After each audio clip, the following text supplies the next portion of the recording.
Good morning. I'd like to call to order the Public Improvement Commission meeting of November 2nd, 2017. The first item is a public hearing continued on a petition by National Grid for a grant of location to install new gas main infrastructure with city shadow conduit within the following public ways in Boston proper and Roxbury: Belvedere Street between Dalton Street and Huntington Ave, Huntington Avenue between Belvedere Street and Stewart Street, Stewart Street at Huntington Avenue. This was new business on October 5th, 2017, and had its first public hearing on October 19th, 2017. This is as shown on a set of plans entitled City of Boston Public Works Department, Engineering Division, Grant of Location Plan, National Grid, Back Bay, IP Main Extension, Boston, 19 sheets dated October 2017.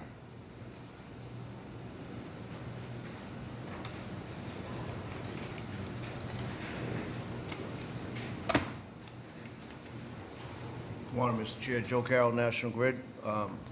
As part of the process, I'd like to ask for continuance from the second, which is today's meeting, until the next meeting, which is the 16th of November, 2017. For folks who, I think there's a large number of folks who are here to discuss this project. What National Grid has requested is for this particular item to be continued as it was 2 weeks ago to November 16th. There will be an opportunity for those who want to make public comment about this on the very next agenda item if we do decide to continue this for 2 weeks. Do I hear a motion for continuation? I'll make a motion to continue this agenda item number 1 for 2 weeks. Second. All in favor? Aye. So moved. Thank you, Mr. Chair.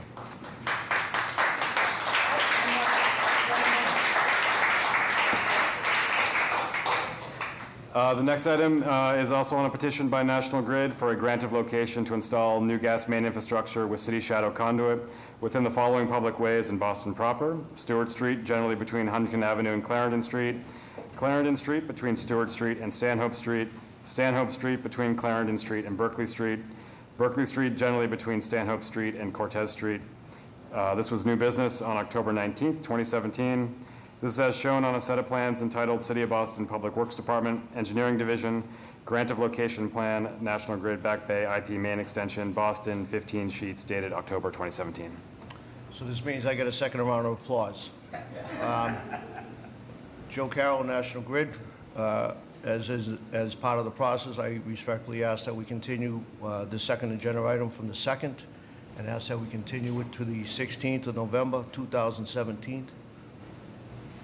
So, again, this is a request that rather than taking an action on the proposal by National Grid today, that this would be deferred for another 2 weeks until the PIC meeting of November 16th, 2017. Just as a reminder, I know there's a number of folks here who would like to provide testimony. We'll welcome that in just a moment. For folks who want to provide written comment on this to the PIC, folks can email the Public Improvement Commission at pic@boston.gov. For folks who want information about the proposal that National Grid has put forward, National Grid has a point of contact on this project, and they can reach that point of contact, Peter Nagel at peter.nagel@nationalgrid.com or 781-907-2211. For folks who want any additional contact or connections, again, feel free to reach out to our team at the Public Improvement Commission at pic@boston.gov or by calling 617-635-4960. With that, I know that there are folks who may be here who want to provide some commentary or testimony on this. If you do, I invite you to our microphone.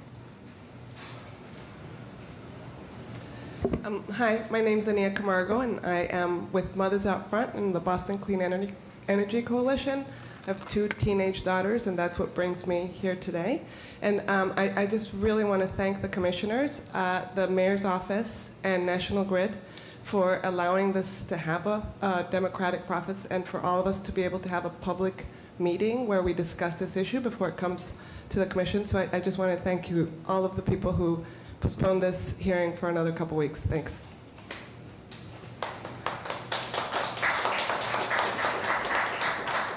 James Michelle, also from the Boston Clean Energy Coalition. Yes, we appreciate the delay and the opportunity for more comment and review. At the last meeting, I asked about getting an electronic copy of the entire file, the submissions. I did email Mr. Nagel.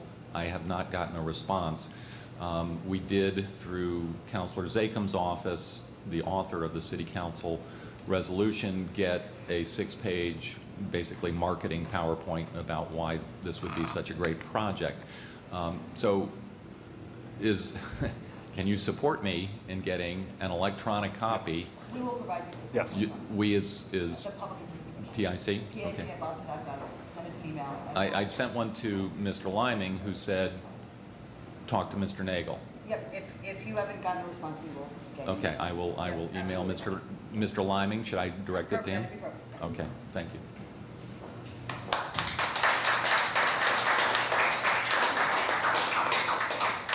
Good morning, Nichelle Sadler for Councilor Jackson. I'm just going to read his statement. Councilor Jackson would like to reiterate his opposition to this project going ahead without a proper and open process in communities affected. He also opposes the use of natural gas obtained likely by fracking to supply energy to a luxury housing complex for decades to come over the objections of the community without regards to the incredibly adverse effects on global warming. And he'd also like to remind, the PIC that the City Council unanimously voted to postpone this process. Thank you. Thank you.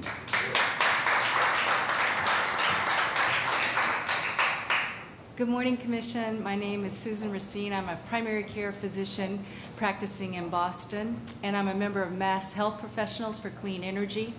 We're a grassroots organization of physicians, nurses, and social workers who promote health by providing awareness for the health effects of fossil fuels and fossil fuel infrastructure. And I live in West Roxbury. As many of you may remember, Spectra, now Enbridge, constructed a high-pressure gas pipeline and a metering and regulating station in West Roxbury against the vehement opposition of the neighborhood.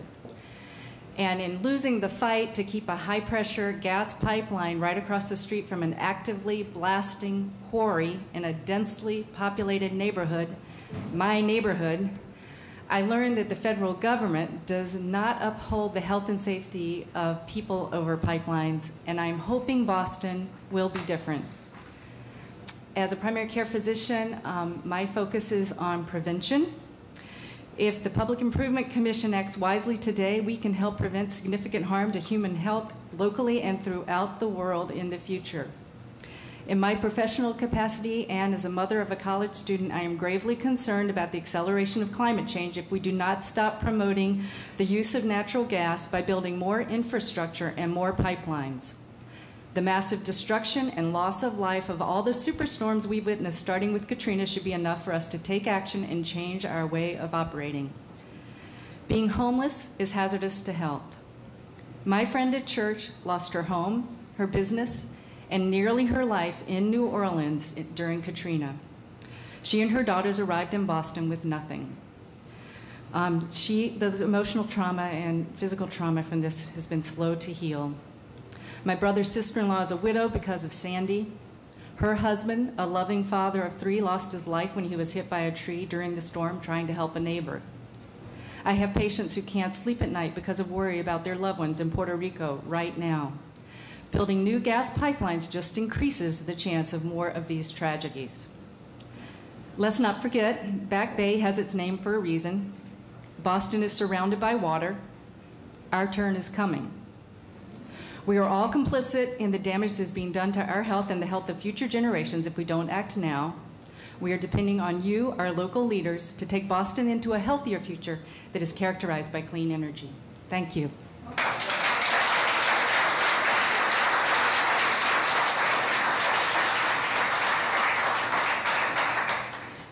Thank you to the Public Improvement Committee for hearing this testimony. Let me introduce myself. I am Dr. Breed Lundberg, infectious disease physician and a board member of Green Newton, delegate and member of the Occupational and Environmental Health Committee of the Massachusetts Medical Society, and member of Mass Health Professionals for Clean Energy. I would just like to emphasize the reasons your committee should question the wisdom of approving this gas pipeline expansion through Back Bay and South Station areas. The first is a public health argument. Natural gas leaks are a public health concern. The gas leaked in our streets is a complex mixture of methane and hexane, which is a known neurotoxin, and benzene, which causes aplastic anemia and leukemia. More concerning, approximately 60% of natural gas in Massachusetts is obtained from fracturing, or hydraulic fracturing or fracking. And while a lot of people know that gas extraction via the fracking process causes health problems where the drilling is done, most are not aware that health risks can potentially occur all along the pipeline infrastructure.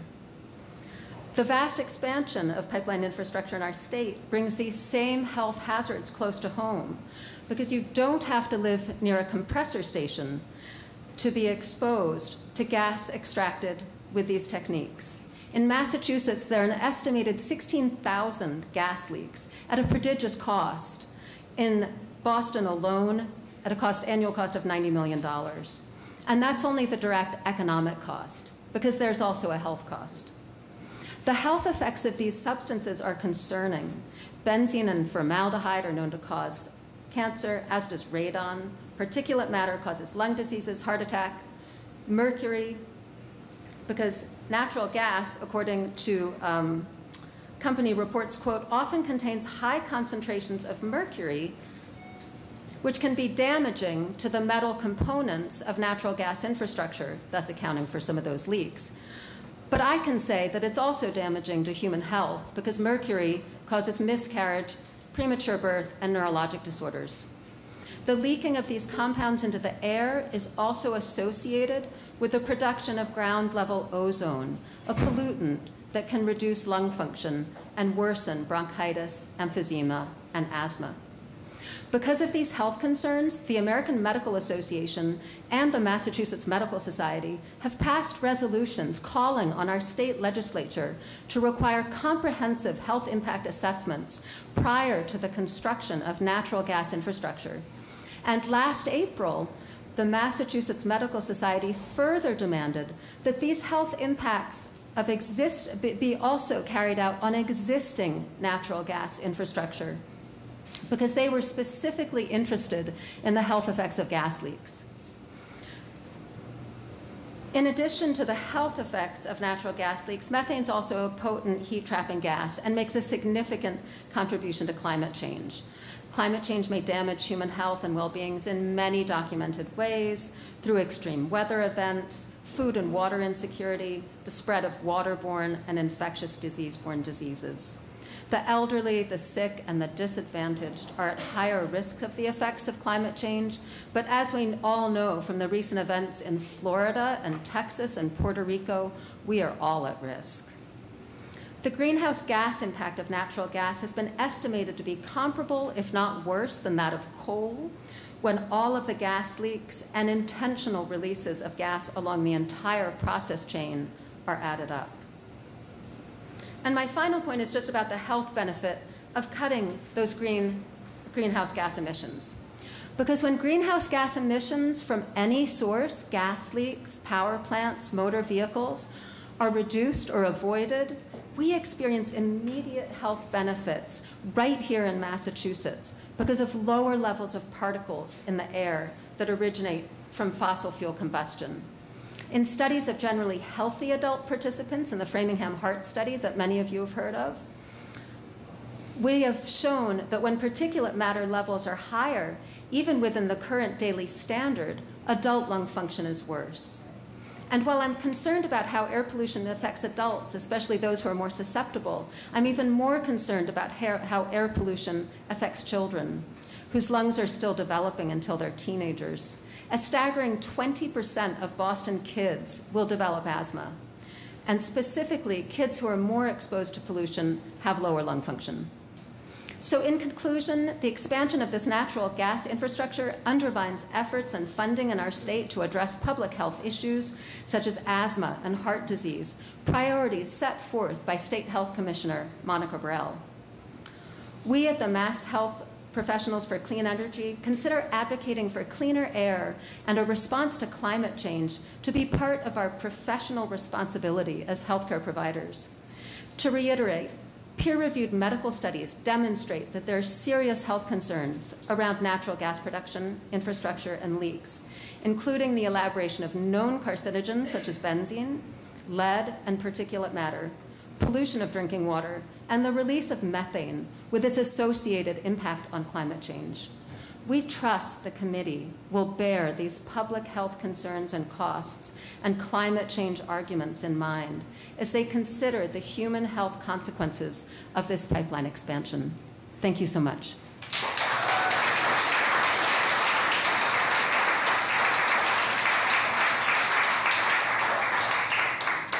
Good morning, Commission. Thank you for hearing us. Thank you for having this hearing. Again, I echo the thanks that have been given for how our city is open about this process. I stand as a pastor in the center of the Back Bay here in Boston. My name is Reverend Rob Mark.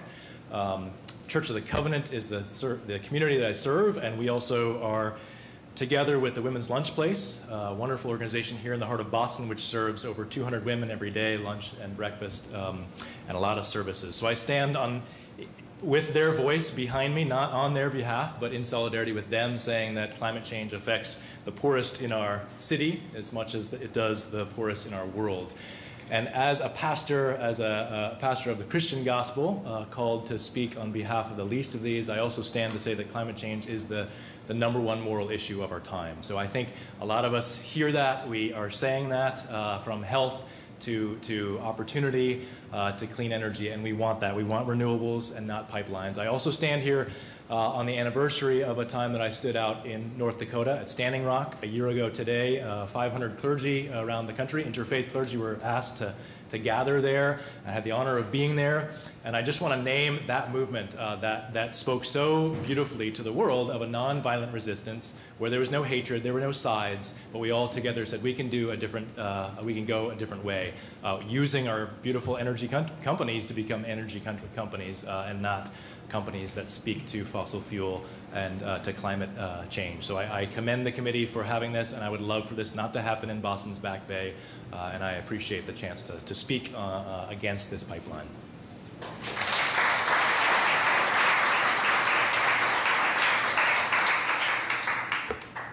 Good morning, Commissioners. Thank you very much for opening up this room to listen to us today. My name is Sarah Driscoll. I'm with the Boston Climate Action Network, based mostly in Jamaica Plain.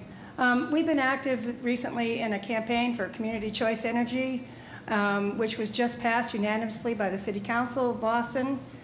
This pipeline is in direct contradiction to that. That is to meet the Global Warming Solutions Act.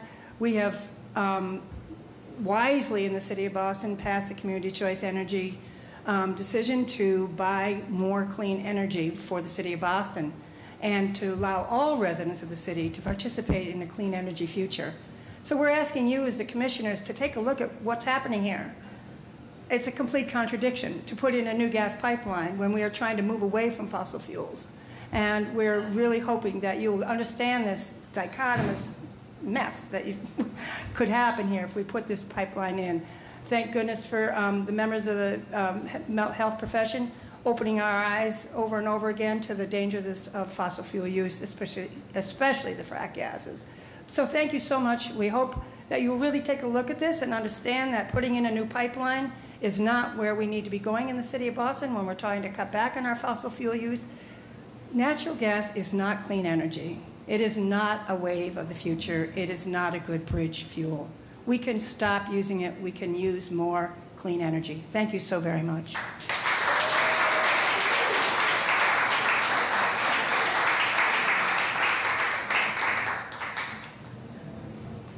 Unless there's further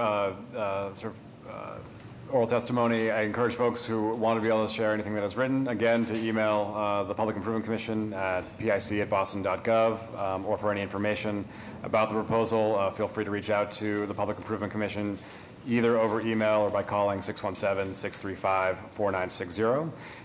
The request from National Grid was to continue this for 2 weeks to the meeting on November 16th, so I'll entertain a motion to continue until November 16th. Make a motion to remove agenda item number 2 as a continuance for 2 weeks, November 16th, 2017. Second. All in favor? Aye. So moved. Thank you.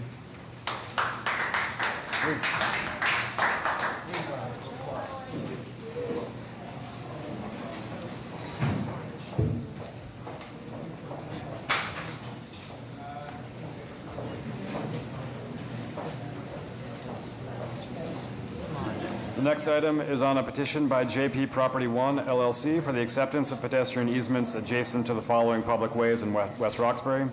Washington Street on its northwesterly side at address number 3521 between Burnett Street and McBride Street. Burnett Street on its northeasterly side northwest of Washington Street. McBride Street on its southwesterly side northwest of Washington Street.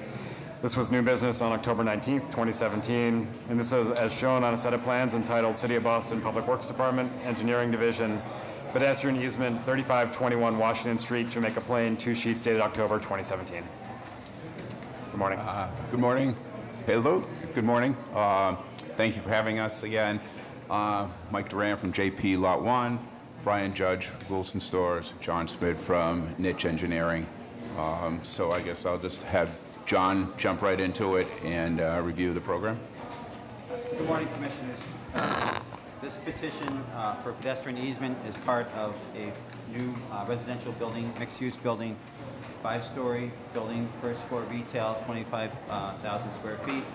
The building will consist of 82 units in a below-grade garage as well as a small surface parking lot at the rear of the building. The request for pedestrian easement is to allow safe and accessible pedestrian access around the development with a minimum of 5-foot clear concrete clearance. Sorry, and the easement is along McBride, Washington Street, and Burnett. We have notified all the required agencies and utilities and have received feedback and support from them. And we have met with the Disabilities Commission as well, and they do support this application. Questions or comments by the Commission? Amy or Todd? Members of the public? All right, I'll entertain a motion on this first item. Make a motion to approve a petition by JP Property 1 LLC for the acceptance of pedestrian easements adjacent to the following public ways in West Roxbury, as read into the record by the chair and is shown on a set of plans entitled City of Boston Public Works Department, Engineering Division, Pedestrian Easement, 3521 Washington Street, Jamaica Plain, 2 sheets dated October 2017. Second. All in favor? Aye. So moved.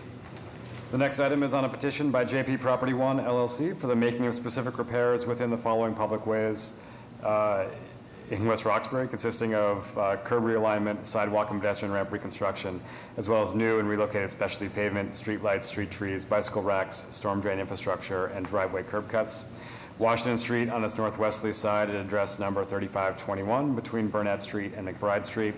Burnett Street on its northeasterly side, northwest of Washington Street.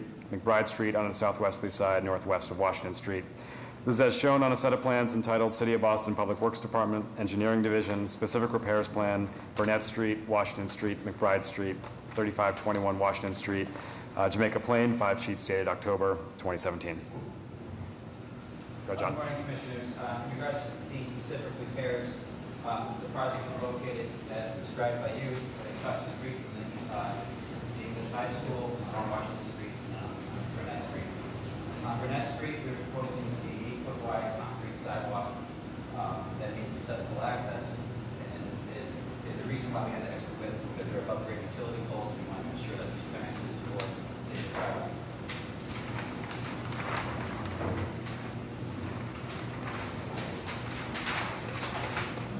Along Washington Street, we have a 3-foot pervious paver that is compliant with complete street guidelines, series of street trees, and street utility pole, street lighting, and then a concrete sidewalk that frontally adds impervious pavers to the building face. It's approximately 8 feet of sidewalk, of which minimum 5 feet clearance for pedestrian access, public pedestrian easement. The design here is compliant with the TAPA, which was approved in January of, approved in November of 2016, and is currently going through administrative amendment with the city because of ownership changes. We are providing on-street 7 spaces and maintaining the bus stop as well. I submitted to Mr. Hesford a striping and signing plan a couple weeks ago, and if you have any comments, I welcome them. Can you just make sure that the contractor gets that? It will be his responsibility. That'll be put into construction documents. Yep.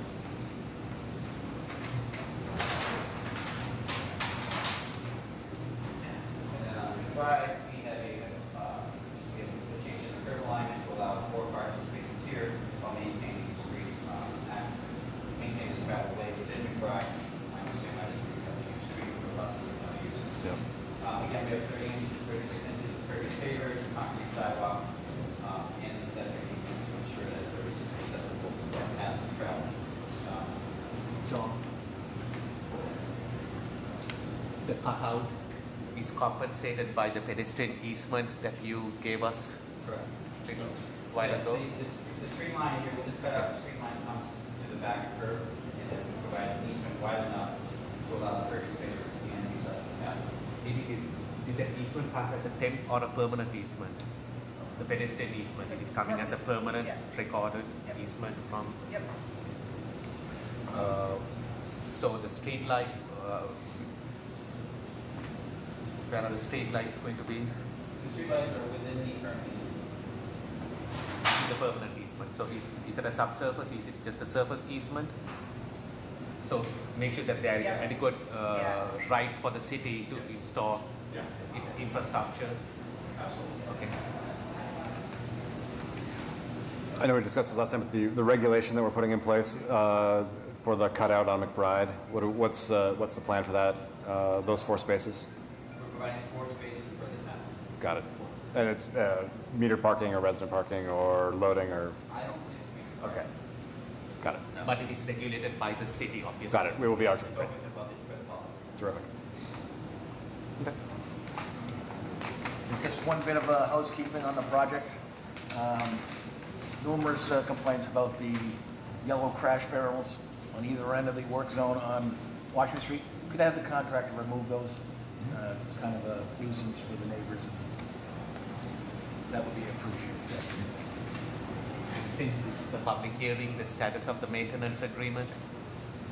We've agreed on the form with John, with the City of Boston Law Department. Is it executed or is it still in the works?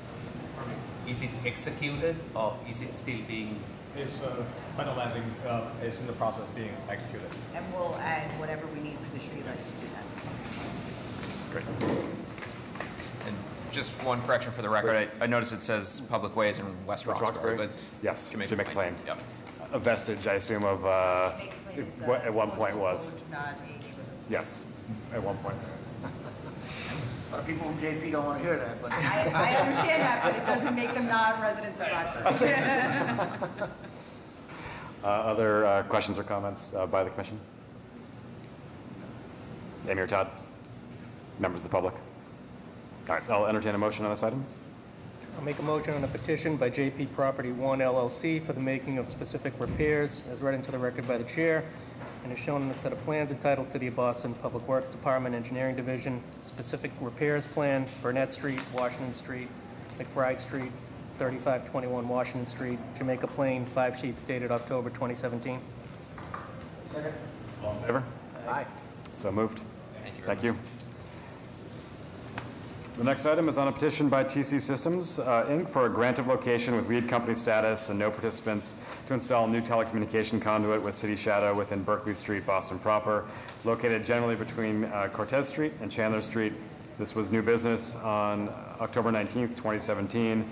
This is as shown on a set of plans entitled City of Boston Public Works Department Engineering Division Grant of Location Plan. Proposed conduit placement, Berkeley Street, City of Boston, 4 sheets dated June 12th, 2017.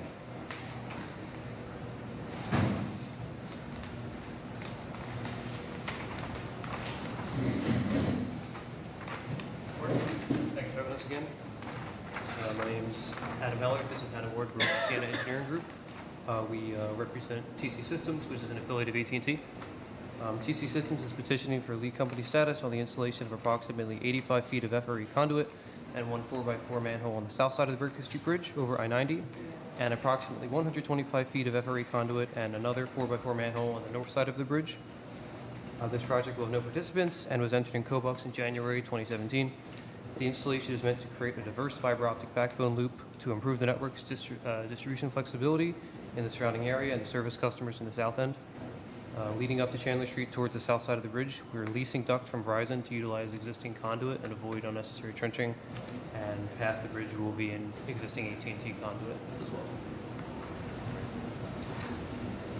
I believe at the new business hearing, we requested you to see whether additional city shadow conduits can be put.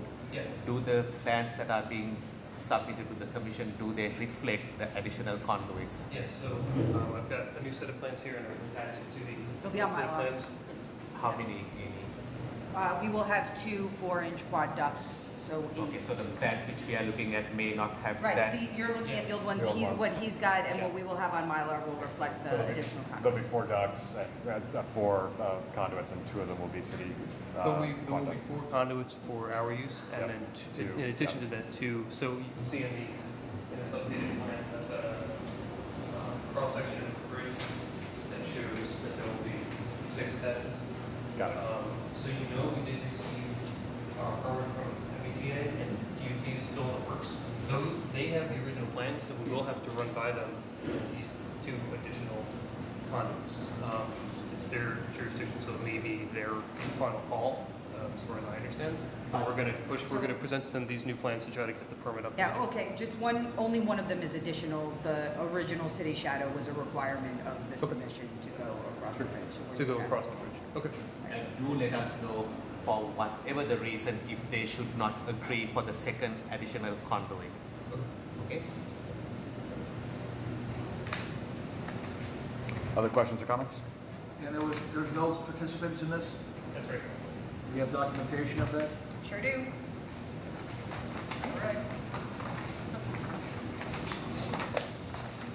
Other questions or comments by the commission? Amy or Todd? Members of the public? All right, I'll entertain a motion on this. I'll make a motion to approve the petition by TC Systems Inc. for a grant of location in Berkeley Street, as read into the record on the chair and shown on the set of plans entitled City of Boston Public Works Department Engineering Division, grant of location plan, proposed conduit placement, Berkeley Street, City of Boston, 4 sheets dated June 12, 2017. Second. All in favor? Aye.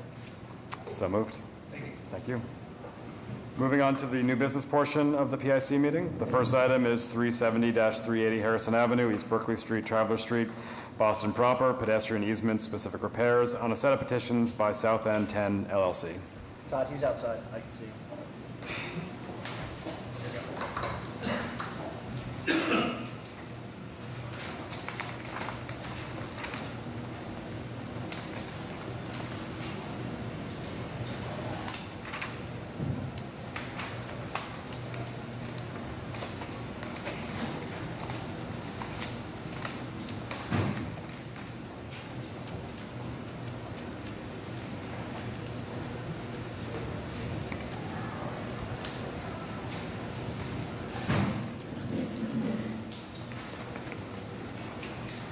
Good morning. Are you yep, absolutely. Please feel free to come. No, that's all right.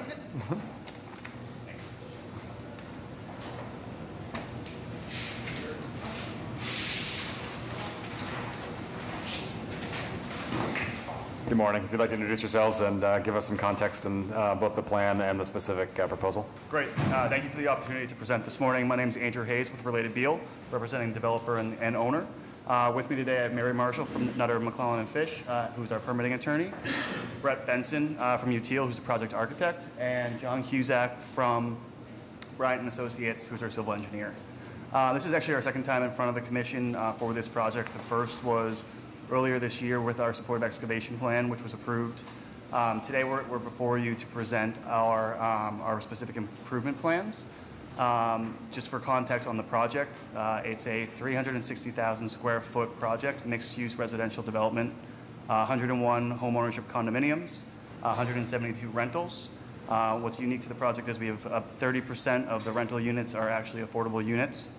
And in addition, we have 8,500 square feet of ground floor retail and 3 levels of below-grade parking. With that, I'll turn it over to Brett Benson, who can kind of walk through the design proposal. Certainly. I'll look up the boards here. Very briefly, the project is, as Andy described, 14 stories above grade. primarily brick-clad precast glass.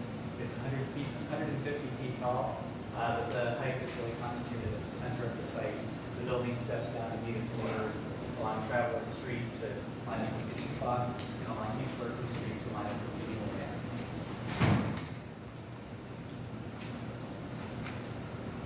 So more specifically, I'll walk you through the ground floor improvements along the site. First off, along Harrison Avenue, we're coordinating with the 100% design documents that we have for the reconstruction of Harrison Avenue. That includes street trees, the reconfigured traffic lane, protected bike lane, and parking meters all along the street, including double-informed street lights all along. We have included a number of bike racks as part of the bike parking requirements for the project. For the exterior, we have an interior bike storage for 2 for the residents to use. On Traveler Street, we have, we're complying. Excuse me, sir. Yes. The roadway work on Harrison Avenue, you said you will be putting a bike lane? Yes, the bike lane is included as part of the Harrison Avenue redesign. And what about the roadway itself? Are you going to be rebuilding the roadway? I know you will build right up to the edge stone of the sidewalk, but on the roadway surface? So as part of our mitigation, we are contributing funds towards the improvement on Harrison Ave as well as Traveler Street. How those funds are being designated hasn't yet been determined, but that's $400,000, which has been earmarked. Sorry, how much? $400,000 has been earmarked for that purpose. There may be an ongoing conversation as to the adequacy of those resources that requires the reconstruction of Harrison Avenue. I'm sure you know that $400,000 is not going to be enough by all parties to rebuild Harrison Avenue. Sure. Okay? Because the roadway is being cut up and compromised due to your collective construction. Yes. Okay, so that $400,000 or those mitigation dollars may have been worked back some time back, and be mindful that it may be an ongoing conversation to ensure that at the end of everyone's construction, that the roadway, even if you all have contributed, will need to be done in a mannerism that is complementary to you, not to us. Sure, and I would note we did meet with the BPDA as well as BTD to talk through the funding for the project on the whole. And through those conversations, we were able to scope out sort of what funds were available today, what funds we were contributing, and what additional funds needed to be designated. But we absolutely understand the comment. So, continuing along the perimeter of the site, along Traveler Street, we're complying with complete street recommendations for the street. We have a curb line. There's 18 inches of permeable pavers, a 5-foot concrete walkway that straddles the property line, and the owner is granted a pedestrian easement along Traveler Street for those purposes. And then a series of planters with more additional pavers inside the property line.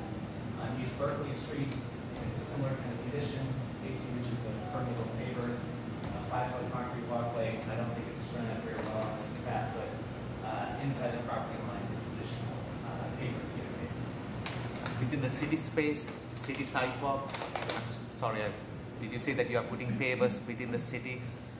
So at the curb line, there are permeable pavers in the city sidewalk public way as part of the complete streets. Right. So within the utility strip, you will have permeable pavers, but within the rest of the sidewalk, within the city limits, it will be pure concrete. That's right. Thank you, sir. It's 5 feet wide along Traveler and East Berkeley, and it's 11 feet wide along Harrison Avenue. The curb around that matches the design that's on the opposite side of the street. It matches the standard from exactly the design. Right. Sorry, that's what I mean. Yes. Yep. There's one other pedestrian easement that the developers are making right at this corner at the crosswalk to make sure that there's always a 5-foot level walkway with concrete surface throughout the site. Access to the site, vehicular access I'll start with. The driveway curb cut is along Traveler Street. All inbound traffic enters along Traveler. There is the down ramp for the garage here, and the up ramp for the garage for the residents outlets back on Traveler Street here. There is a pull-off area for pick up and drop off for residents and for Ubers and taxi cabs and that sort of thing.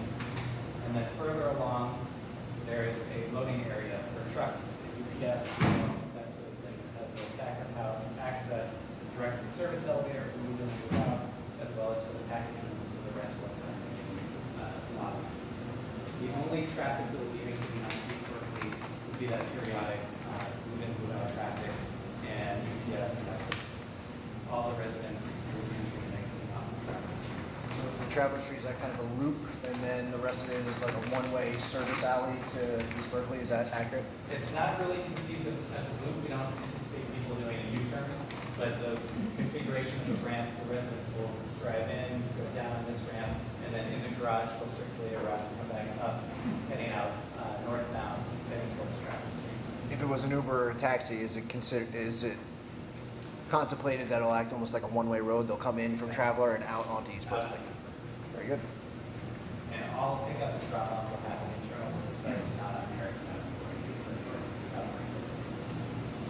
Amy, the maintenance agreements normally just covers non-standard materials, but I want in this case to include the sidewalk. If you put non-standard materials on either side of our sidewalk, you get our sidewalk because we can't. Including this ramp? Correct. Okay. It is in your best interest to beef up that ramp, the sidewalk which you have, that loading ramp, not the curb cut. Okay, so that it can stand the type of traffic that is going. Yes, and that's a comment we also received from our earlier discussions with PIC. So could you talk about the coordination?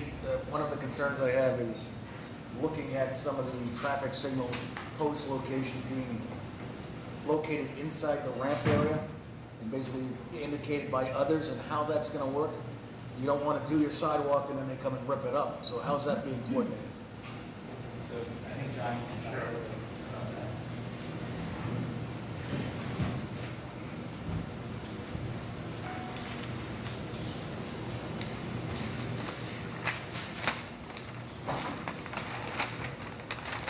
I'm John Cusack from Bryant Associates. We've been involved with the project to prepare these PIC plans. We're also responsible for the distribution of the various city departments and private utility companies.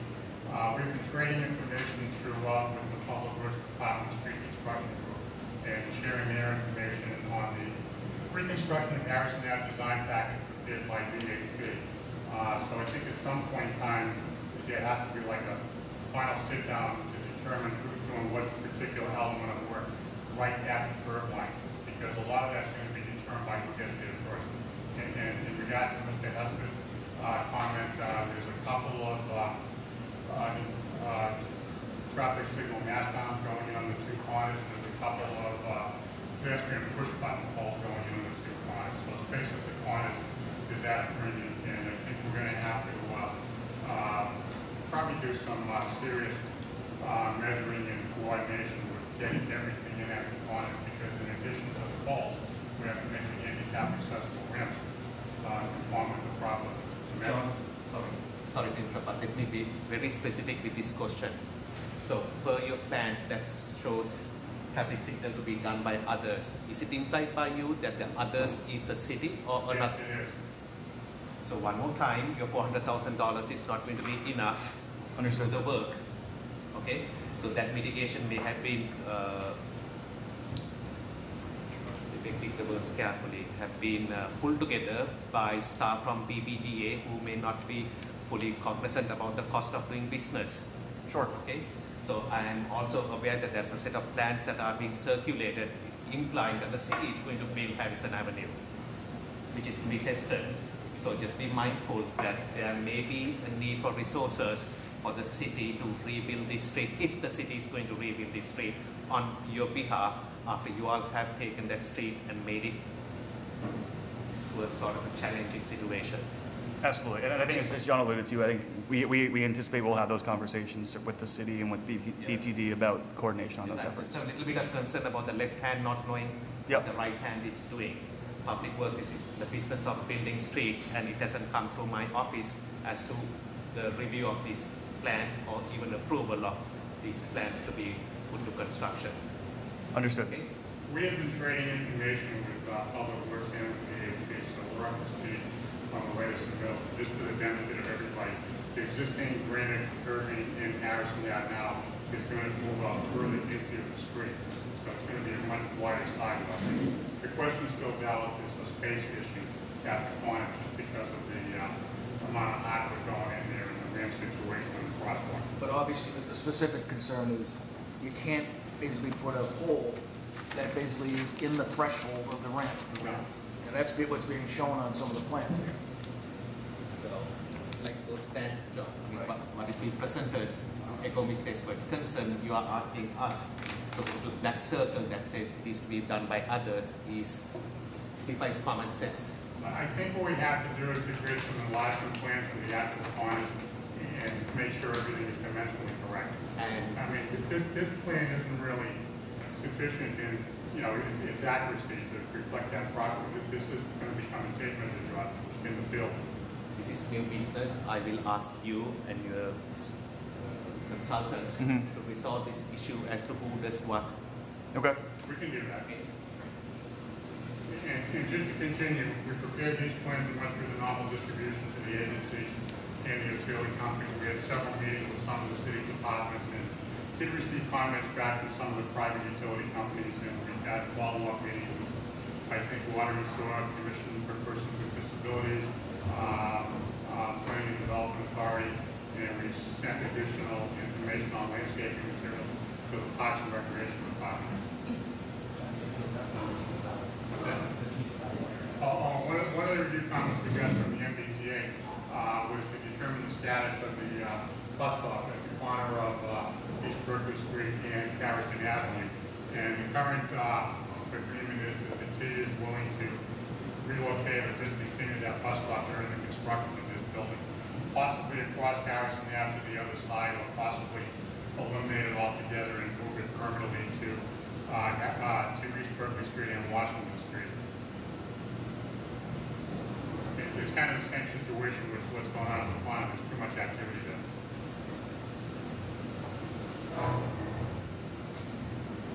So then MBTA decision or BTD decision? No, we make the decision.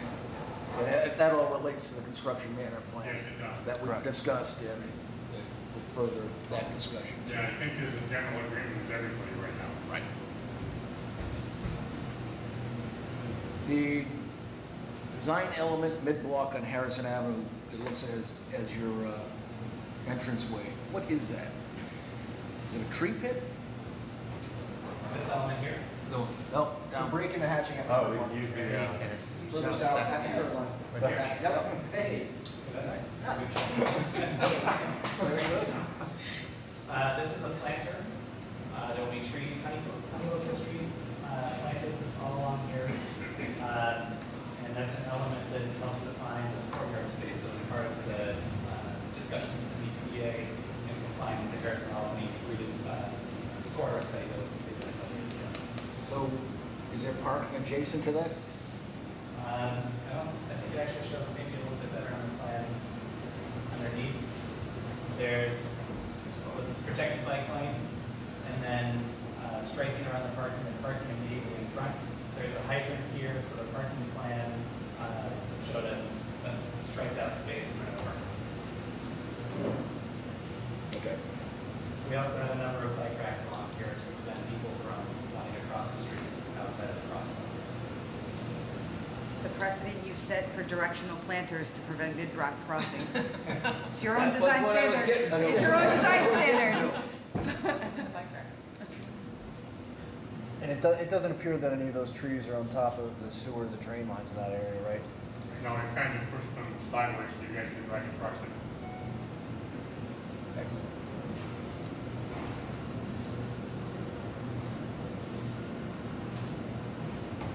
Other questions or comments on either the easements or the specific repairs? Other elements which you guys want to present?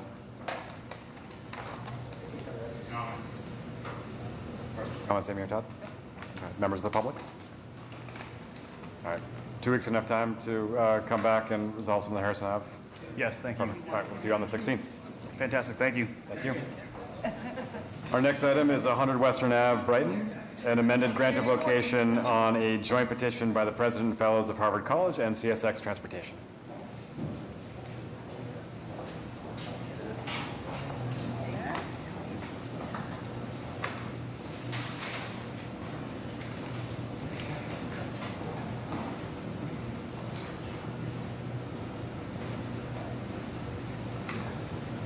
Rebecca. Good morning, Mr. Chairman and members of the Commission. My name is Rebecca Lee. I'm with the law firm of Mintz-Levin. We represent President and Fellows of Harvard College in this matter. To my left is Kelly McQueenie, Assistant Director of Environmental Health and Safety at Harvard University.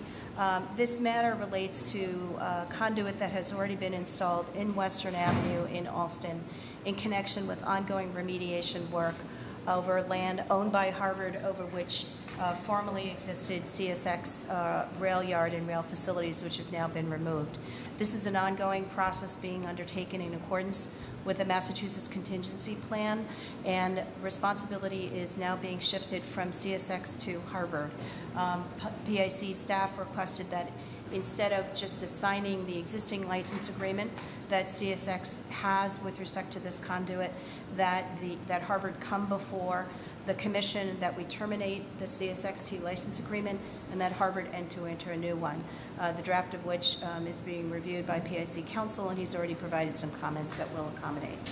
So this is not a petition to install anything new. It's simply to shift stewardship of existing conduit from CSXT to Harvard. Pure administrative paperwork, Amy? Yes.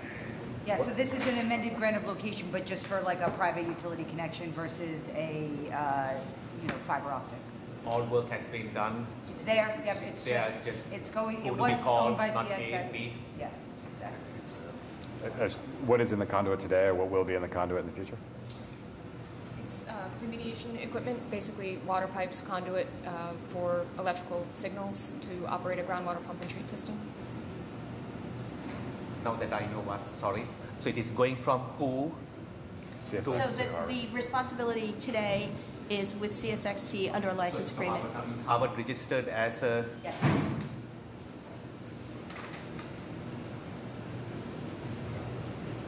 All right, and I'm sorry, and again, and what's going in there is, can you sort of walk us through again what's going through or what is in there now and how you would use it in the future? Right now it's used for transporting water across the street. Right, from Western remediation, Western. and we'll continue to use it for that purpose. Perfect. Okay. So it's a groundwater remediation system? Yes. So it's going to be there for a while? Yes.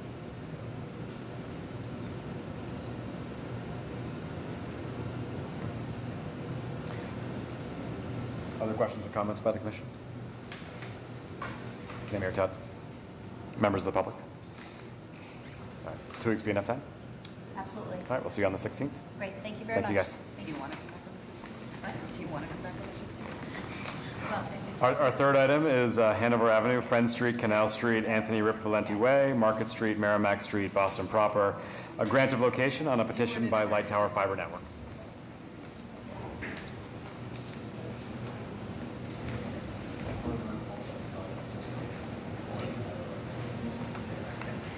Good morning. Chris Murray with the Giamari Group, representing Light Tower Network, Fiber Networks. We're petitioning to install micro conduits on Hanover Ave, Front Street, Canal Street, Valenti Way, Market Street, and Merrimack Street. These are network upgrades to improve service in the area. We've petitioned for participants and received none. We explored city shadow alternatives with John Fleming and found that there were no conduits available. We will be installing city shadow conduit for the city. The entire length is approximately 1,300 feet. About 95 to 98% of that will be micro conduit, and there will be some small entrances to electric manholes where we need to install 4-inch conduit. So as you may suspect, some of these streets were built by the city in the recent memory. That doesn't mean 100 years ago, but within the last 3 to 5 years. So we appreciate the fact that you are doing the micro trenching, but your testimony, you said there will be portions of it where you're cutting up. Yeah, these are the areas that where we have to go into the. I'm sorry. Sorry. So that is going to create a situation. Maybe you have to do. So in these plans, does it show exactly where those locations are? Correct. And more to the point, once your work is done, how is it going to look visibly? You know, for the person who walks in that area, how does it show up as a scar? The work that you are doing. How are you going to? It'll just be a typical asphalt patch. I don't think any of these streets are guaranteed. Maybe some of these streets which so you all need to be sensitive to this notion of guaranteed streets. We have a 5-year. Some of these streets we invest millions of dollars. Okay, so on the day after the 5th street doesn't mean it is open season to be cut. We don't have enough of a budget to build streets every 5 years. I think the total amount of asphalt where we're going to do the 4-inch installation is less than 30 feet on the entire project. So be sensitive, because we will try our best to monitor your contractor's work. Be sensitive to the investment the city has done in this district so that your work doesn't stand out as a scar. Absolutely. Okay? Because if it shows up, then you will have to do more than what is being needed to eradicate or erase the scar. Okay? Understood. Thank you. Who performs the work? In this instance, I believe, I don't want to say, but we used Mira, Phoenix, Waveguide, and Rossetti, I And believe. who's responsible for record drawings? So you put it in the ground, you do a record drawing? Light Tower maintains their own records. And as-built? Yes. And are those distributed via utility requests to other companies? So let's say 4 years from now, Boston Water and Sewer comes in and we replace a water main.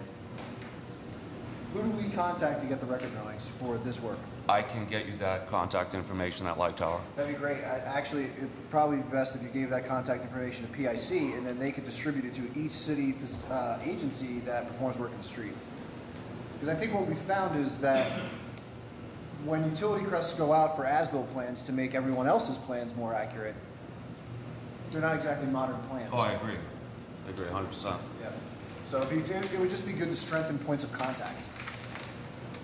Also, because of issues with water and sewers conflict with micro-trenching and our proliferation of micro-trenching, we've added language that if your micro-trenching gets cut, it is on the onus of the company, especially if we didn't have any idea that they were in the ground at the time. Yeah, we saw the pavement, we start peeling it back, and all of a sudden there's microtrench there. I mean, and there's no record drawings that were supplied via utility request. How could we be responsible? Absolutely. So it's in your best interest to let us know where you are or we're cutting you up. Yeah, we certainly don't want to cut fiber. Oh, fair enough, absolutely. Yeah. Excellent. Thank you. That'd be helpful.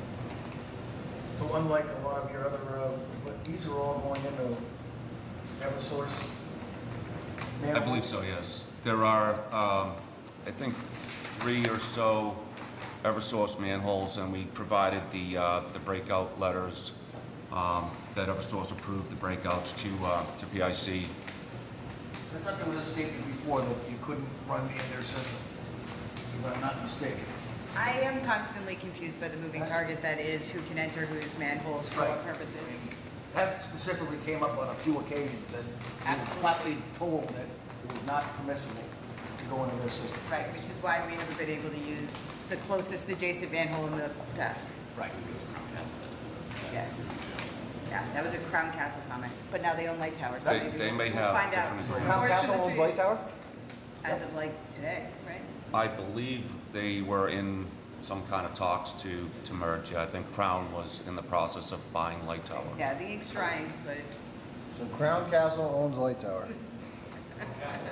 Sending up the white flag. Yeah. Surrender. So nobody's here from Crown Castle? Light yeah, no, Tower? I mean, like, I think that that's something that's as Because of like 8 a.m. this morning, Right. not. We need somebody here, because that, I mean, that comment was very clear back to us about the inability to utilize their resource or their infrastructure. Now we're being told, yeah, you're running it in that. Nothing against you, but I think that we're looking to get somebody to help us understand all of the rules and regulations regarding conduit installations and the intermingling with other conduit installers and electric, so that we can be clear what the rules are as we approach the... Does Crown Castle, Light Tower, Slack, now, the new vendor now, are they part of this party? Well, they're part of the party, obviously. Yeah. I'm sure we'll have a doing business as for a while, and that these guys will remain. Your Underground Mobility is also part of the same. Right. I believe they are separate, but Yeah, but I think that we're gonna try and educate ourselves so that we've got a better Well, perhaps at the public hearing, we could have someone from Light Tower and Crown Castle, even though they're the same entity, that could explain the rules. It could be the same person now. No, that would help a lot, because I'm totally... I'll reach out to Light Tower to see if they can put something together, maybe even like some kind of document that kind of explain and answer some of the questions that you're asking. But have that for the 16th. Yes, let's have that for the 16th. You want somebody from Light Tower? And Crown Castle. Can't make any promises. Then we'll continue it. That's easy. In case upon them to participate. Any other questions or comments? Amy or Todd? Members of the public? All right. We will see you on the 16th. Thank you. Terrific. Thank you. Our final item of new business, Meridian Street at London Street, Hyde Park Ave at Dana Ave, East Boston, Hyde Park, specific repairs on a petition by the City of Boston Transportation Department. Morning, Don.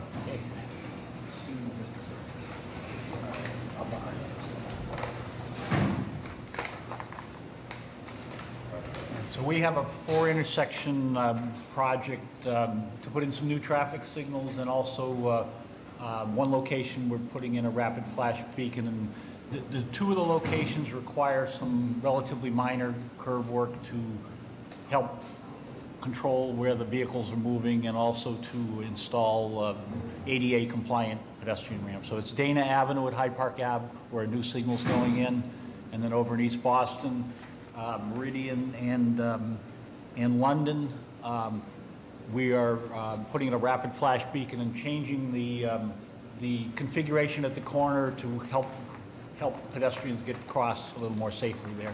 And I'm going to have Mitch, who's doing the design, give a detailed presentation of exactly what they're doing at each location.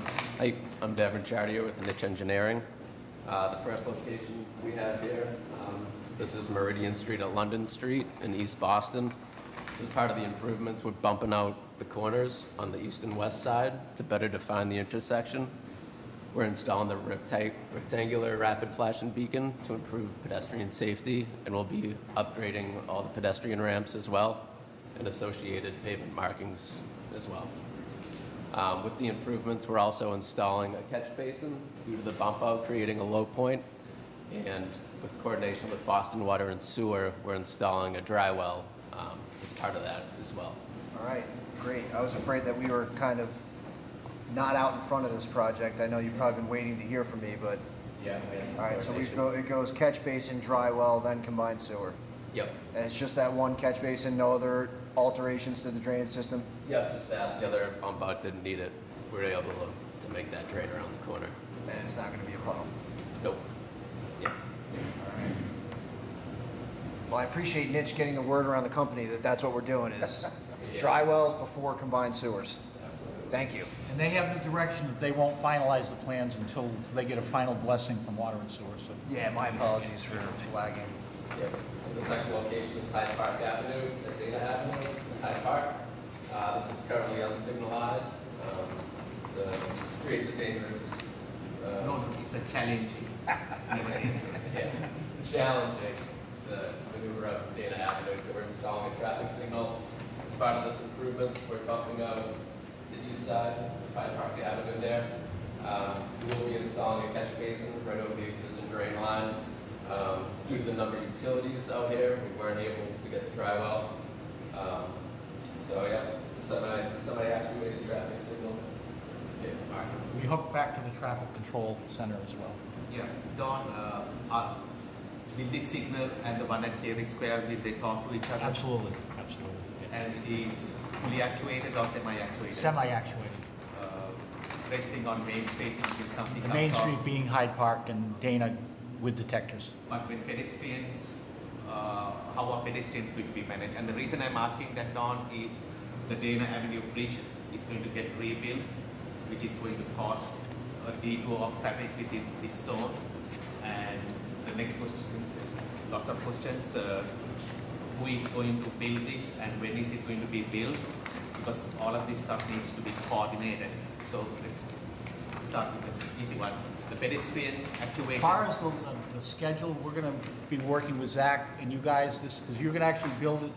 We're designing it. This is one of those joint BTD Public Works, so you can help us control that. As far as that, I'm just looking up the sequence. I think this is an exclusive PED crossing at Dana.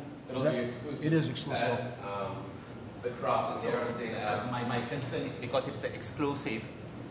When someone wants to